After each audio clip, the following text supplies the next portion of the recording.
And now, coming to you from the Pensado Media Center, powered by Westlake Pro. From Khalid to Steve Aoki to BJ the Chicago Kid, who does that? You'll meet him today. Indaba Mix Contest is rolling. Yay. Dave's teachings in a hot ITL. Let's get it popping. You're at the place. It's Pensado's place.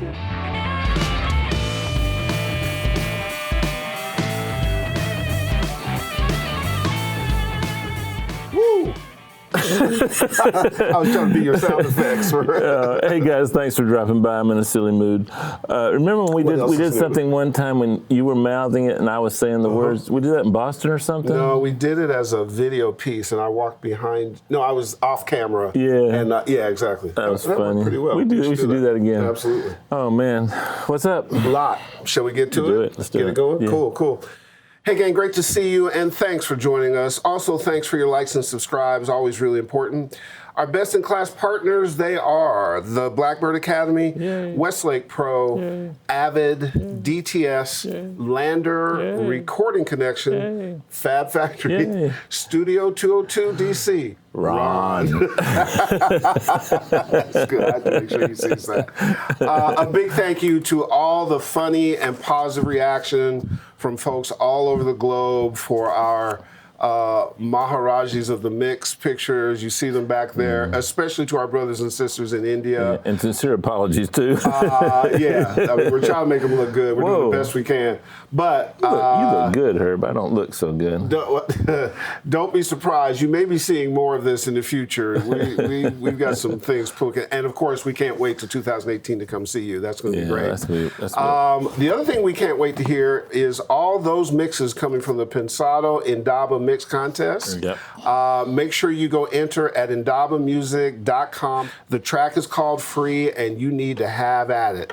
This is a track that I think Indaba selected properly. You felt this way, where they can really sink their skills into. Yeah, one of the things that we sometimes forget, and there's a difference between doing a mix to try and get a record deal as opposed to once you make a record. And this is a different mix than actually mixing to make a record. You're mixing to impress me. So I'm going to listen to thousands of things, and the ones that stand out are the ones that I'm going to listen to again and again and again and again and again. So you shouldn't be afraid to stand out. No, please stand out. I early in the process, that's what catches my ear, or any human being's ear. So learn how to do this, and then that you can take that skill to the next level when you're trying to apply for jobs or like mix for something, and a producer wants to know if you know that kind of thing. So Absolutely. Records are one thing. This is another. So blow away the Master Blaster here. That's what you want to do. Please. And you can win. What do you win? Grand prize winner will receive Track Factory, just a super cool piece of gear from our friends at Tascam.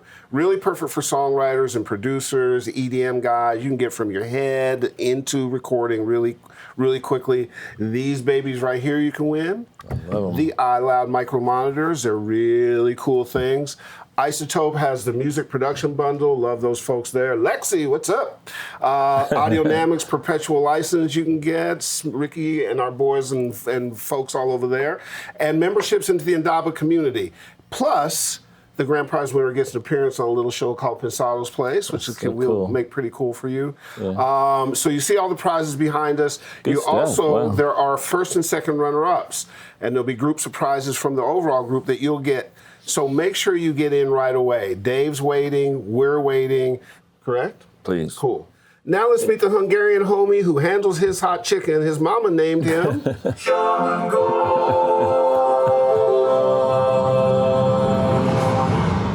Hey, Changor, how you doing? Hey, buddy? Dave, how you doing? Hey, man, I was always wondering, when I'm not around, what does Herb say about me? Man, it's bad. I knew it. It's bad. I knew it. I'm loyal to you way more than him. Oh, yeah, of course. Forget Herb. Let's talk after the show.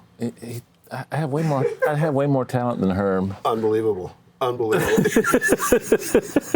You do, actually. Do you like my glasses? I do. I wear them every week, but yeah. So either your head's too big, though, or your glasses are a little small. I'm Hungarian. Oh, that's true. That's the style we wear in Budapest. That's true. Yeah, absolutely. So, anything else going on? I think I'm You're tapped? I think I tapped out. Okay, great. I'm Conor McGregor right now. Not when he fights Floyd Mayweather. So the reason we went through that exercise is Chongor is directing his first show, and he's in the booth, and he couldn't do it. So I can't see now. But you filled in appropriately, though. Did I? Very, very good. And your questions were sort of perfect. Oh, really? Yeah, I answered like cool. Chongor would. Yeah, I mean, Chongor's our boy. Chongor's our boy, absolutely. Can't drop the ball when he's... I'm taking him later. We're doing a cool thing. Cosign, one half of the interns, is being groomed as an on-air personality at Beats Music. Oh, cool. And we did an interview here for that, and he wants me and Chongor to come over later today and tour the facility. So I'm going to see if we can't get some footage and stuff on it. Ordinarily, for now, probably 4 years, 5? No joke. Mm-hmm. She was with us at this weekend. You're absolutely right. So we met her. Yeah. For 5 straight years, week after week after week, there's been a lady who's been in charge with the almost impossible, which is making us look reasonably presentable on camera, making sure our hair is combed, our ashy stuff is put away. She single-handedly caused Home Depot stock to double getting my getting my makeup and the weed whacker. She's getting cocky. Her name is Cindy Escalante. You'll see her picture right here. She has been with us forever. She's off today because it's her birthday. So Dave and I just want to say, Sin Dog, we love you. Yes, happy birthday from all the team at Pensado. You know you're a big part of our family. Happy birthday. So enjoy and always there for us, her. Always there. And I'll get the gray on my mustache. Love you. Love you, Cindy. So you got an ITL near and dear to your heart this week, right? To me, it's a special one. Yeah. And why? Well, I did a series on how I record vocals, and it's on Groove 3. Please check it out. I'm very, very, very proud of it. Chongor and I spent a lot of time working on it. And this is a lesson on how to make your artist comfortable. Roll it.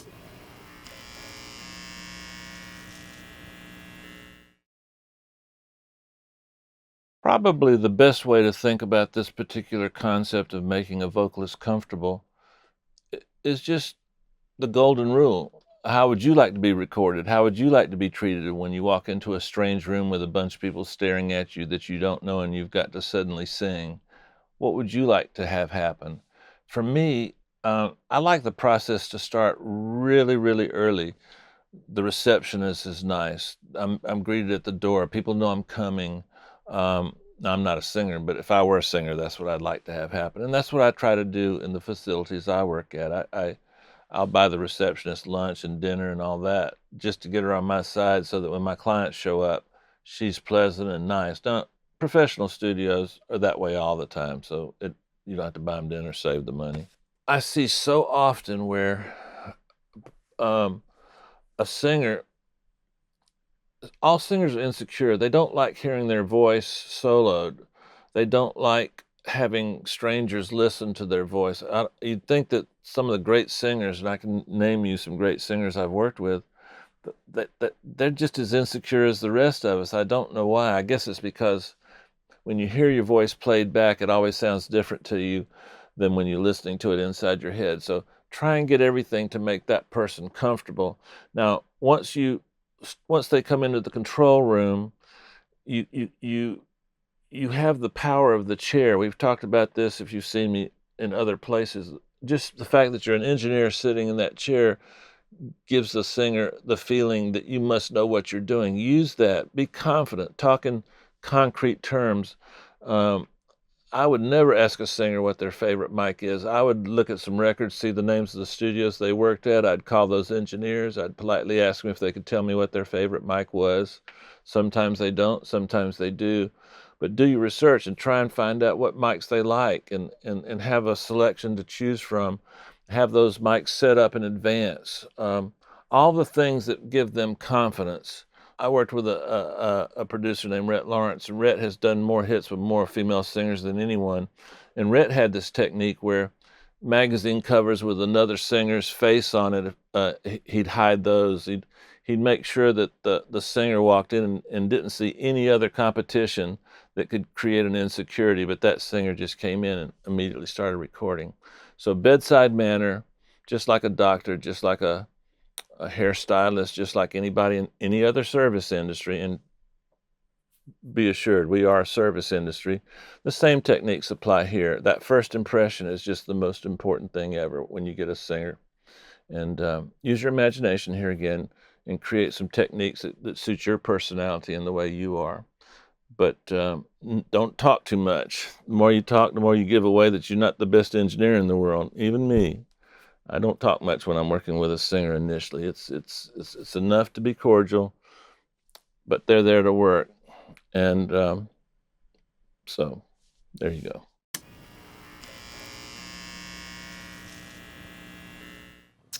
From Khalid to Kehlani, Kyle to Kid Ink, our guest has made a hell of a career out of the letter K, hasn't he? Yeah. Let's please welcome to the desk, our pleasure, Mr. Erik Madrid. What's happening, man? What's up, man?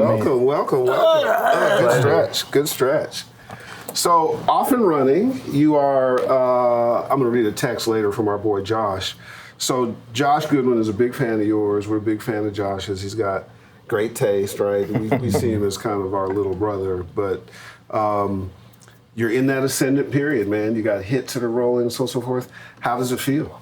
Feels great. Yeah? I mean, yeah, just been putting in work since the beginning and, you know, just trying to build relationships and grow. It's just about growth. So in that journey, you know, oftentimes what we don't necessarily focus on is, or a lot of times we will find the technical part of the journey and the success part of the journey, but there's a personal evolution, isn't it? From the time you start knowing the game, knowing the politics, getting better at it, networking, that's as important as the other stuff, isn't it? Oh, yeah, of course. Yeah? Of course. Explain why.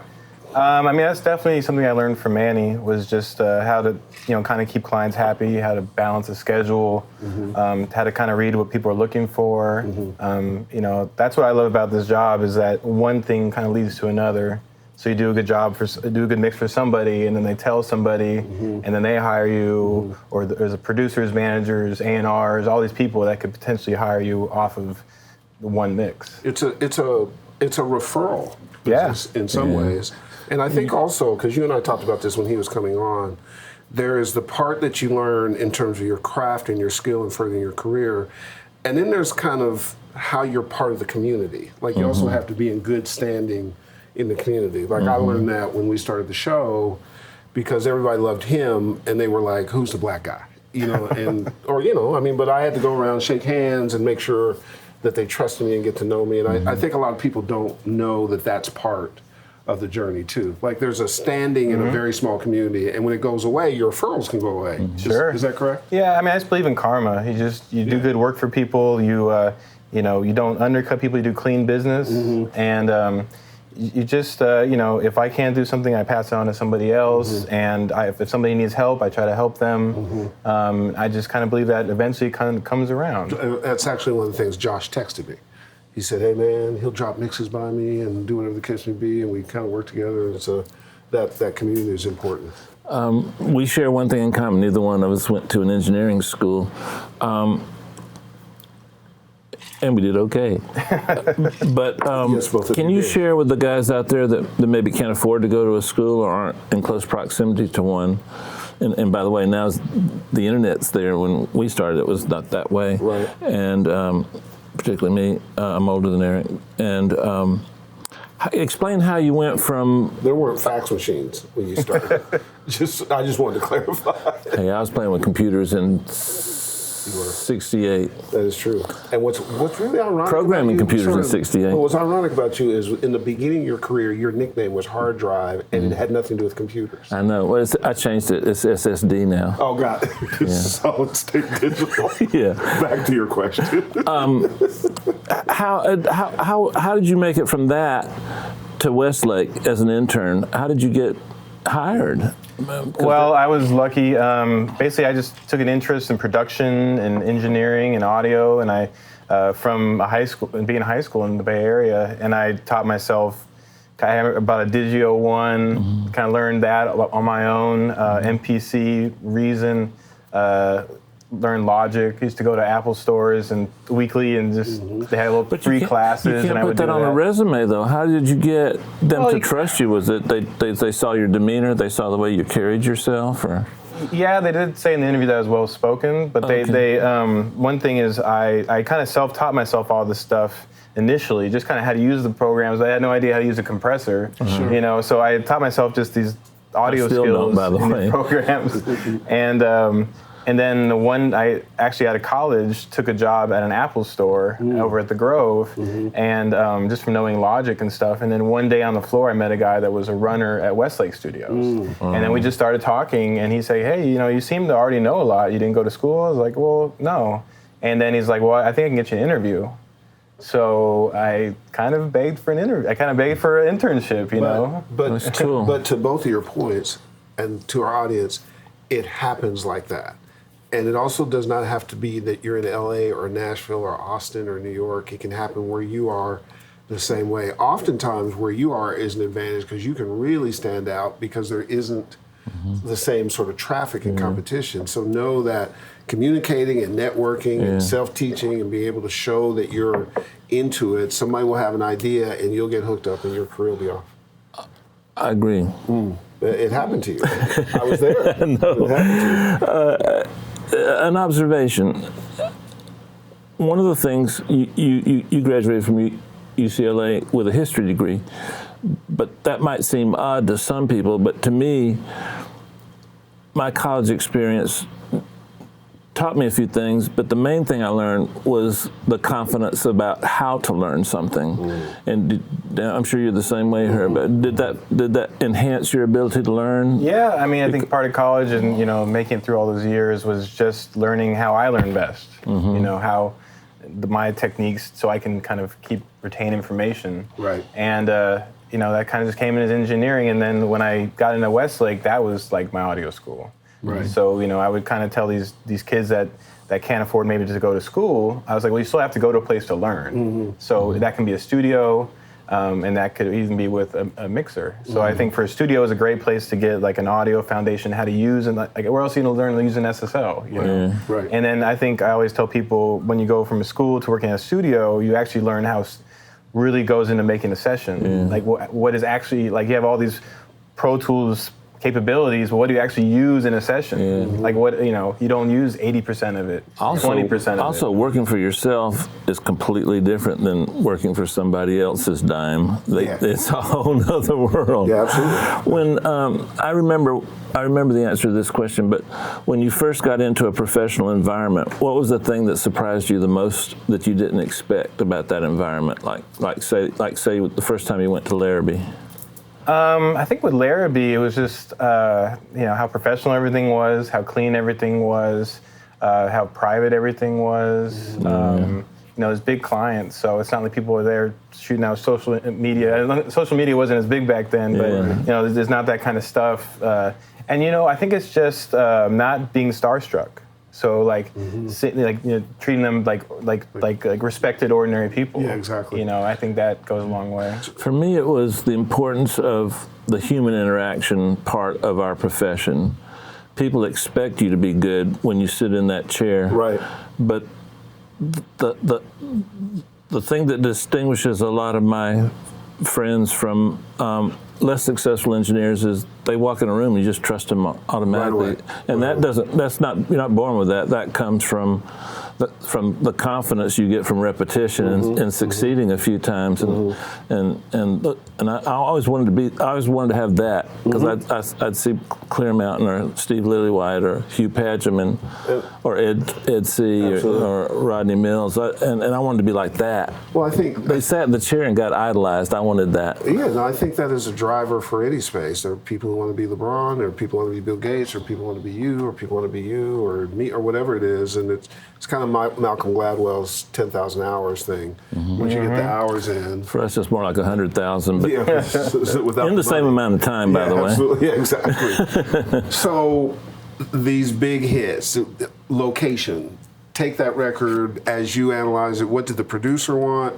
What did you bring to it? What was your sort of feeling when you got the tracks? Where was the process and where did it go? Well, the process of location was that they, they had it's kind of a recurring theme these days with mixing is they had a reference mix they loved. Yep. And so they didn't want me to go left with it. You know, they wanted me to kind of make it a version of what it was on steroids, you know, and how to kind of clean up the bass, you know, essiness of the vocals, width and stuff like that. So I really didn't want to go too far away from it. Other songs on the album, I had I could kind of do more leeway to do what I wanted. But that song was just about, you know, and I knew they wanted to go to radio with it. So it was really about how to make everything kind of translate correctly. And we even did like a couple versions, bass up, bass down, you know, and then, you know, mastered those, and it was pretty obvious which one was the one to go with. I apologize, I was looking at my notes. Which song are we talking about? Location. Oh, I got some questions for you. Sure. That opening keyboard part, what was the effect on that? That was a great effect. Well, I wish I could take more credit for a lot of the effects on the song, but they were basically came from Ableton. So the guys sent them, you know, I think there's like, people asked me about the panning vocal chirping, and that was there. So I think my job was kind of to make it all fit in, you know, and so with that song was really more about subtle mixing. It's like, what can I do? Like, it's like his lead vocal even had some reverb printed on already. So it was about like taking some ricocity or something and just sneaking it in there so it had a little more of a nice space, but not a dramatically different, or taking like a sound in the intro and putting a little distortion on it, or even taking a lo-fi or something and taking the bit down so it cut through differently. And on the 808, what'd you do with that? It sounds really good too. I think it was maybe just a decapitator. I did open that one recently. It was the decapitator. A or N? I tend to like the first one. The A. I tend to like that, and it's used the mix. I think that works really good on 808s. Works good on everything. Yeah. It's like the sriracha of the... I love it on just drums and bass in general. I just love it. Yeah. And then I think just that, maybe a little Pultec UAD. I think that BBE plugin, the Sonic Maximizer or something like that. Oh, the 822 or something like that? Yeah, I forgot exactly the name. It's the red one. That's the one John McBride uses on everything. It's like $400. Oh, for the whole bundle, yeah. Oh, you're talking about a bundle. You know, the okay. plugin, the actual plugin. Like I don't have that. Should I get it? I mean, is it good? That's right. It kind of acts like an R bass. Oh, okay. You know, and sometimes like I'll just have different things I like on bass, and I'll just audition different ones. Like, you know. What's your philosophy about? Sorry, monopolizing the conversation. Lately, I've been noticing more than I used to in the past the correlation between where the music sits and where the drums sit and where the vocals sit, and it feels like nowadays, in the last couple of years, that seems more critical than ever. How are you treating that, and do you feel the same way? I mean, the vocal has to be kind of loud and proud because they're the star. And I've noticed some songs that I've mixed that when they get to the radio, where I thought in the mix then that vocal's pretty loud, and then it gets to radio and it's perfect. Yeah. So I've noticed, and then you kind of don't want it if it's going to radio, you don't want it that in the track. You kind of want it up, especially for like a pop format. And I think people are just really loud and aggressive with their drums these days, coming from the SoundCloud generation. I mean, that's had a big impact on the sound of records these days. That lo-fi sound, you know, SoundCloud thing, and you know, they're very aggressive, and people making music and drums and Fruity Loops, and how loud you can get those. Yeah. So I think. Are you paying attention to like some of the new guidelines from iTunes and Spotify? I think Spotify just dropped from 12 to 14 LUF KSs? Not so much. I let the mastering engineer kind of handle the iTunes and Spotify translations, and some of them do that really well. I do try to kind of check things for MP3. I use that Sonics plugin all the time. That one, and so I'll just take my mix and I'll say, where are my ad libs sitting? Where are things sitting in MP3 Isotope's form? got a good one too. Yeah, and I think it's built in they're all 7, Ozone 7. Are you still using Kutch? I use him a lot. Yeah, he's great. Chris Gehringer's great. I love Tom Coyne. I'm gonna, miss him. Absolutely. So those are my 3 favorites. And by the way, just want to tip our cap to Prodigy from Mobb Deep, who passed away. I read that. Oh, wow, I forgot about that. So just want to do that. I don't want to bring it down, but just want to make sure we be respectful. So let me ask both you guys a question. Because, okay, all right, thank you. It's been a great show. No, that was my answer. Oh, okay, good, very good. Not to shut you down. Let me move to the next question. Sometimes it happens, and sometimes you don't know. Did Location, when you were mixing that, you mixed more than that in the record, did you know it was going to be a single? at the time? Like, do you get ready for singles in a different way than you just?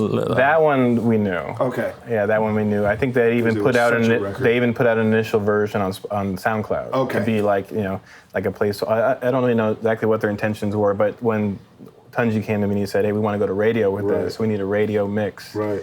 And that was I think the first song we mixed on the album. Okay. And then I think it just went over well, and then they kept sending records. Gotcha. For me, to use a metaphor, everything I mix is like children. You love your children equally, but different. And I don't think you can have two ways of working. I think you approach every song the same way, and sometimes for me, I know they're like a good song. You can't predict the hit because it takes so many variables that you can't control, from the time of year it's released to the promotion staff liking it to the amount of money behind it. But there's some songs that you just want to play your mix over and over and over and over again, and those tend to be the ones that tend to do well. But the individuality is in the children. Yeah, I personally believe, I'd love to hear Erik's opinion, I personally believe nobody can predict a hit. But you can use your own taste and know that in the past, when you've really liked songs, a few million other people really liked them, and so you apply that to your mixing technique, and when you feel you really like it, and all those insecurities have been dealt with properly, then tends to do pretty well, right? Yeah, I mean, I think that I've worked on a lot of songs that haven't come out, especially when I was starting, getting my career going. So I used to like play that mix over and over again and think that this is so awesome. I can't wait for people to hear this. And then they never hear it because it never comes out, and the artist gets dropped and all that. So I kind of stopped doing that, and because you just never know. And just drive around town with your windows down and pull up next to people and go. And for me, right now in my career, a lot of labels hire me to mix their newer artists. So it's like, hey, we have this new artist we're trying to break, and so the songs don't necessarily with new artists come out the gate, with a multi-$100,000 budget where it's everywhere and you can't get around with. They have like this organic growth thing where they test the water and see how it goes. So I'm more involved in those. So like a song like iSpy or Location, those had a very kind of organic, slow growth. Where with Kehlani, same thing? Kehlani had a little more anticipation. So like Distraction, people like, the day it came out, I got a lot of comments on that, because she had a big buzz. And I think, all the artists had a buzz, but I think Kehlani already had like the label push and all that stuff. So, do you think in Erik world, do you think that there's a signature in the reason they hire you, or is it just that there's an understanding of kind of that not even underground, but new artists that also needs to be on radio eventually? What is it that you think that they like about what you do? I think for me, I'm easy to work with. Like I respect the people involved in making the record. I don't really. One thing I learned from Manny was don't fight the client. Like if they want to do something, just do it. So they want to turn something down. They want you to take off all your delays you spent hours on. Just take them off and just keep them happy. So I think sometimes you have that decision where I can go. So you're a pushover. No, I'm just kidding. The client's always right. I don't know. There you go. So like I just kind of do what they want, make them happy. I feel like the first mix is kind of how I hear it. So the first mix one, first pass is like I heard the record, I did my thing. They don't come to the mixes that often anymore. Right. And then I send it out, and then they send the notes. So at that point, I don't fight them on the notes. I just kind of do what they want. Sometimes if they ask my opinion, I'll offer it. And then that reputation maybe gets around, or the producer says, hey, he was easy to work with, or you kind of just pick up people along the way where you do a record for a label or an artist, and then the producer hears it, and then the producer says, hey, I have stuff I'm working on, I'd love you to mix. And then it's just kind of that growth, and then you just have people at, kind of internally, maybe at labels and such, that say, hey, he does good work. And then sometimes it comes down to price. Like sometimes people, I'm not in the business of undercutting anybody. Undercutting business, none of that. But, some mixers are very expensive, or can be a little expensive for people. So sometimes they say, hey, like where can I get a comparable product for a little bit more affordable? And I just feel like people always ask me, like, what should I charge for mixes? You know, and I tell people, you can charge whatever you're worth. So if I say, hey, I want $10,000 for this mix, and nobody hires me for $10,000, well, I'm not a $10,000 mixer. Right. So, you know, you kind of just put out rates, and some clients can do it, and other clients you work with them on their rate. And then you kind of, all of a sudden, that rate, you have so much work in that rate that you have to start going up to separate some of that a little bit, you know, and that's how you're kind of able to get your rates up from $0 to $200 to $500 up, where you start at those numbers, and then you kind of fill up clientele within that number, and then you say, hey, you know, I'm kind of doing more, a little higher price mixes now, you know, and then it just goes up. Sorry. No, I was going to say, note to the audience, what you're hearing, because it's true on our side too, is that at the pro level, pricing is flexible. I call it marketplace pricing. And certainly in our business, you know, I have to look for vendors and relationships and stuff that understand the marketplace, and it changes.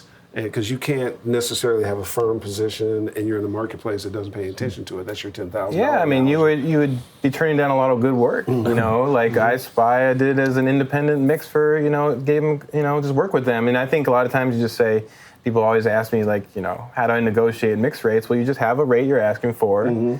And then you just have kind of the bottom you're willing to take, and then you kind of just work with them within that. And I just tell people, hey, can you be flexible on time? You know, if you want me to go down, can you work with me on the time? You know, and then and sometimes when they say, hey, like we have next to no money, then I say, well, maybe just wait till I have a free day. Yeah, absolutely. And let me just throw this in. All you guys that hit me up on social media and everything else about what's my rate, I know you're never going to hire me. You just want to know my rate for some reason, and you do that to all of us. And don't do that anymore. Gotcha. Hey, we were in a building where there were 3 different philosophies on how to deal with a rough mix, and you know those 3 philosophies, and you know the 3 people.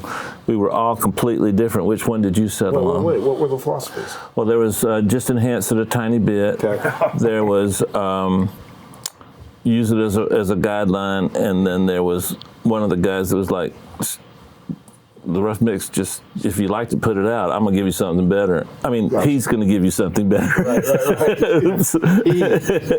He likes to wear red shirts on Tuesdays. If it's that damn good, put it out. I mean, I definitely subscribe to kind of, I learned from Manny, you know. I give him a lot of credit for that. And I mean, I know kind of his philosophy where he always taught me, and I would see with him, to respect the reference mix, you know. And to kind of respect it too. Well, it's just kind of like, and just kind of talk to your client and say, hey, like on a scale of 1 to 10, where is this?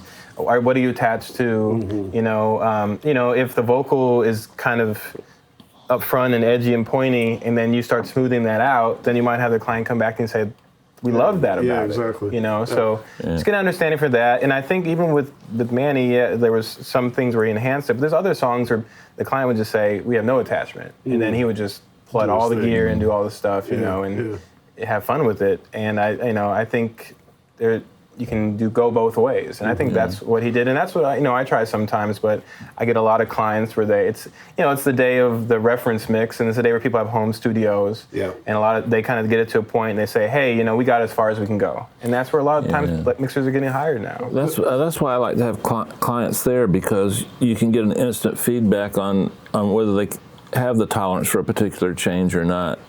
Otherwise, they'll hear it and they think you're disrespectful, but you're just trying to have more ideas than what you were given and let them choose the ones they like ultimately, which is what we all 3 did anyway, you know. How has management been important in your growth? And management's been huge for me. I mean, I'm with AAM, and I think I was freelance 2 years before I had them, and I think I was doing a lot of independent stuff the first year, and then the second year, RCA was one of the first labels that really took a chance on me, and I started building more label work to go in with the independent stuff, and I think I just kind of hit a wall at a certain point where labels and people weren't taking me seriously, and I was just like another guy mixing records, you know, like another guy in his bedroom mixing records type of thing, you know, and some people don't really take that seriously. And so with AAM, you know, and then I started losing out on gigs. So I started like artists that I would invest a ton of time into, build a relationship for years, and then they would, and you kind of think, hey, you know, I'm going to ride up to the top with somebody because we're doing this together. But then when they get to the top and they get a big art deal with that record label, and their VP of A&R says, yeah, but I got my guy. Exactly. So, and then it's funny, my manager now, Jeff Aldridge, he's actually somebody that got a gig away from me. Did he really? And now he's my manager because you know, it's just one of those things where you know they want to have somebody talking for you kind of, you know, and they take it a little more seriously. And also it's tough as a creative person to talk rates with people. You know, you know, it's better if that gets handled separately. And then we can just kind of focus on the creative side. So when I signed with them, then I think the labels just took me a little more seriously, and they had good relationships with billing stuff with AAM, you know, and then AAM has a roster of producers. Yeah, absolutely. You know, and they love working with Serban, but sometimes you know they are looking for other alternatives. You know, so yeah, that really helped. I was able to work with some of those producers. And how's your describe? Jeff, we said hello. Yeah, please do. Known Jeff for a minute. For 100 years. Describe your in-the-box process. Are you summing a little bit of outboard gear sprinkled in here? Yeah, and there? I mean, I've moved over hybrid. So I, for years, did the full-blown, I mean, I learned from Manny, so it was a full-blown SSL. You know, if you want to do a mix with me, we were doing it on SSL. And then I just kind of moved over. So my ear wants something analog. Like my ear is never really happy all in the box. So for me, like I use a Larrabee Gold converter. It's a fairly expensive converter, and it has a sound. It has like an expensiveness. It does something when hit a certain way that I was never able to really get all internally. So I use like an SSL Sigma, and that's kind of like my SSL now. And I sum out to that, and then I still have my outboard gear, and I just do hardware inserts to them, and you know, Berkastis and different things. So I try to use the best of both worlds. So my ear still wants to hear analog, so I do that in summing. And then regarding plugins or gear, I just say what's better for the job. Because like I have the outboard gear I feel does a better job than the plugin emulations. So if I'm looking for a certain type of sound, well, is the plugin going to give it to me or the hardware? Right. And then do I need to automate it? Well, then I can't do that with hardware. So I'll do that with the plugin. Where are you putting the Larrabee in the chain? It goes board, I always say board, but board to Pro Tools. So it's your A to D. So I use Symphonies. But if you work in the box, you wouldn't need it though, right? Yeah, you wouldn't need it. So that's the summing part. Right. You know, but it gives me I was able to get off big board SSLs and still get a product that was just as comparable. It's basically, the Sigma is basically like the stereo bus of AWS or Duality, really. What do you feel you're getting from that piece of gear? Openness. So I feel like I'm able to get I always felt like, maybe it's the old days of Pro Tools mixing. Maybe I haven't done as much now that it's 64-bit and all that stuff. But I used to feel like I heard a bottlenecking kind of going on. And what I always loved about mixing analog was I felt this kind of space and depth. Right. And so yeah, that's kind of what that box gives me. I was just remembering, I think you were the first guy in the building to get a Broadcaster. You got it on Craigslist or something, right? I have a couple of them now. Yeah, I love them. Yeah, me too. I was so jealous. It's amazing, isn't it? Yeah. Does the business side of the industry interest you at all, or do you just stay focused on your creativity and mixing and so on and so forth? Well, right now it's mixing. Yeah. But I think what I want to eventually transition to, as you know, it's a hard career to keep sustain, I guess is the word. So instead of transitioning to more of a business side, I actually want to transition to more of an educational side. Like I really love teaching, and so I could see myself either teaching at a school or running a school or doing something with regarding education more so than some type of business job. I may have a place for you to go talk about teaching. I love it. We Teach me. You're the teacher. Oh, so that's right. I forgot. Well, but my job is just to remind you. My job also is to remind you that you're a pitcher and you have this vaunted series called Batter's Box, of which you have a big track. Enough said. That's kind of a black flick. No, do the right hand. Make it pop. You were Yeah, that's it. Whew. All right, sir, you ready? Let's do it. Remember, you're trying to knock his block off with speed, and others have done that. So He's got an advantage. He's known me forever. That's why. That's why we. All right, tee it up. Okay, limiting. L2, fab filter limiter, multi-band limiting. Ooh, so he hits all 3 balls with 1 pitch. He's good, Herman. Yeah, exactly. Bass. Distortion. Just finding that frequency that has it cut, finding that frequency that has it fill up the low end. Ooh. Parallel compression sometimes. Slightly the wrong answer. The right answer was gauge stay level, but we'll move on. That's okay. Oh yeah, I have Dave's old Dave's old gauge stay level on the bass. Right? Yep. Vocals. EQ, harmonic, find the right harmonics of it, compression out in front. Rough mixes. Respect it. Consoles. Respect my name. I'm sorry. I had a Charlamagne the God moment, but there's a whole story behind that. Anyway, well, my story is Birdman. Okay. Exactly. Consoles. Openness and using the faders like an instrument. Raphael wanted to know background vocals. Not too bright. Right amount of compression. Just sit in the right amount of reverb. Precasti. Hi-hats. Decapitator. Little radiator as well is good. Ooh, yeah. I thought it was a gang member. Okay, Little radiator. Oh, I'm sorry. Go ahead. pay attention. Sorry. Delay into verb or verb into delay?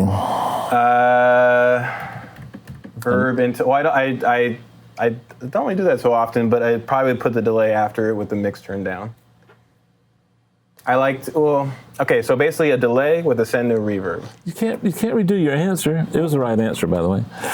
Delay with a send to reverb. Parallel compression. 33609, API 2500. Just keeping the dynamics, but adding some excitement. If your studio caught fire, what one piece of gear would you rescue, other than your hard drives, your Not my dog, your computer. wife, your children, your family, and some Neve thing? Okay, if I can't take my if I can't take the computer, which I would take, my computer is just Yeah. Well, it's fireproof so, in this example. Bricasti or a UAD card. Ooh, that's a first. That was original. That was good. Yeah, absolutely. That was That was pretty good. Yeah, it's real good. Pretty good. Wouldn't expect less from Eric. No question. It's always interesting when Eric, actually Josh reached out to me and I think started our first discussion. And most of our discussion was really about kind of the history and where you were going. And what I got out of that a lot was just the passion that you had, which was really cool. And it took us a minute to get it together. And the whole time Josh is hitting me, I think this is his last text. Okay. So that dude is a genius and happens to be my neighbor here at Henson. I walk by his room to get to mine, and it's always a smile when I hear some of those jams poke through the door. That's good stuff, right? From Josh Goodwin, yeah. Well, and also High the praise. reality of it is he is born of the Manny culture and you culture and all that kind of stuff. And I learned from Manny too. and I'm sure you've learned from Dave. I used to assist for Manny. Yeah, right. Some people had a different idea, but I used to assist for Manny. I learned a lot from him. So a couple things. One, congrats. Yeah. Two, keep it going. I think being a responsible steward of our community is an important thing. Three, if that education thing is truly a place that you're interested in, it's a place where we're going, and there's some very interesting opportunities that we should talk about, including you doing a Google Hang in Pensado Village. We'll talk about that. Okay. And thanks for coming, man. Hey, pleasure. First Honor. of many. Honor. Absolutely, Thank you. our honor. DP, take us home. We talked a moment ago about education, and one of the things I'd like to share with you is how to get information. And I'm pretty good at it because I enjoy being on the internet. And enhance your skills. Try and work at learning how to go through a website and glean the useful information and the less useful information. I'll give you an example. I was on a particular website. Some of the stuff I was getting was not accurate. I was trying to figure out how a DBX 160 XT, how come I couldn't emulate it with a plug-in? And lo and behold, the guy that invented it and manufactured it, gets on and tells me what it was. And what it was there was a variable threshold component. He gave me all those numbers. I dial them into my little compressor, and now I'm using it, a pretty good emulation. So learn how to learn, and that's the greatest skill you can have going forward, not just in our profession that we love, but in any profession. And if you can, get higher education, because that teaches you how to learn. And there you go. See you next week. See you.